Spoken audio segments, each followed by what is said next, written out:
Mi nombre es Óscar López Pulecio y he escrito para Las Dos Orillas una nota que se titula En la mitad del río electoral. El resultado de las elecciones municipales en España del pasado 28 de mayo ha producido un terremoto político por los malos resultados que obtuvo el gobierno en cabeza de Pedro Sánchez en representación del Partido Socialista Obrero Español PSOE, en coalición con Podemos, que desaparece del panorama electoral. Como el Reino de España es una democracia parlamentaria, aunque no se trate de una elección general, la pérdida de apoyos políticos para el gobierno es tan grave que obliga a Sánchez a adelantar las elecciones generales al 23 de julio para ver si esos malos resultados se aplican también en las Cortes, como se llama allá al Parlamento. Son los avatares del régimen parlamentario.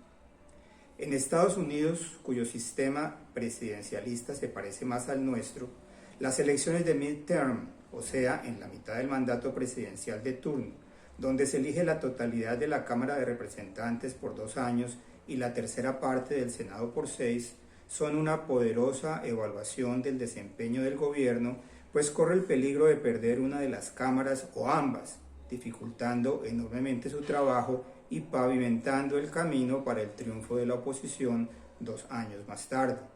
Fue lo que le sucedió a Joe Biden el 8 de noviembre de 2022, quien logró retener la mayoría en el Senado por un voto, pero perdió el control de la Cámara, sin que se hubiera producido la ola roja republicana que se había pronosticado. Así que esas elecciones también tienen un efecto político enorme sobre el gobierno y pueden dificultar su tarea, como le ha pasado a Biden. En Colombia no sucede ni lo uno ni lo otro.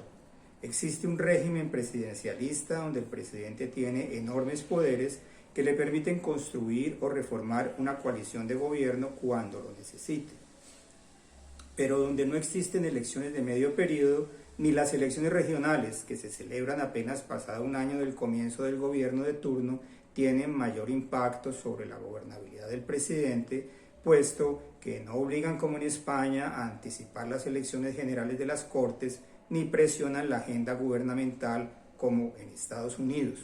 Y uno no sabe si eso es bueno, malo o todo lo contrario. Cuando existían las elecciones de medio periodo entre nosotros, de Mitaca se llamaban, el periodo de los representantes era de 2 años, lo cual obligaba al gobierno a ajustar su agenda en caso de que perdiera el control de la Cámara. Algún presidente con tendencias autoritarias pensó que aquello era una incomodidad mayúscula y era mejor mantener la composición del Congreso durante todo el periodo presidencial. Funcionó mientras existió el bipartidismo y el presidente tenía aseguradas las mayorías del Congreso. Hoy en día sería bueno restablecer esas elecciones. Un gobierno con minorías parlamentarias como el actual, elegido con un gran apoyo popular, que no se refleja en la composición del Congreso, podría, sobre la base de su obra de gobierno, lograr ese apoyo a la mitad de su periodo y moverse con más libertad. O podría ser castigado en las urnas, que es el eterno riesgo de la política. Lo que no puede suceder es que se conviertan las elecciones regionales del próximo 29 de octubre, cuando se elegirán alcaldes, consejos municipales, gobernadores y asambleas departamentales, en una especie de plebiscito sobre el gobierno Petro. La razón es que la dinámica de las elecciones regionales es muy diferente de la elección presidencial y parlamentaria. Su agenda es otra, sus intereses políticos son otros, sus coaliciones son otras. Sobre ellas, el poder político tradicional tiene un peso determinante, pero sobre todo sus resultados no afectan la gobernabilidad presidencial.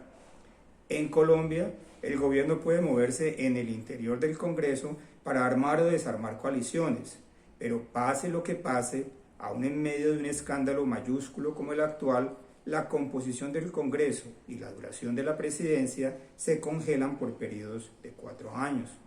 Convertir las elecciones regionales en un plebiscito contra el gobierno Petro para capitalizar electoralmente el escándalo es pensar con el deseo de que le vaya mal.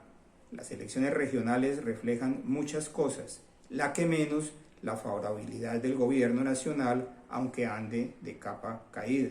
Simplemente el gobierno nacional no está en juego.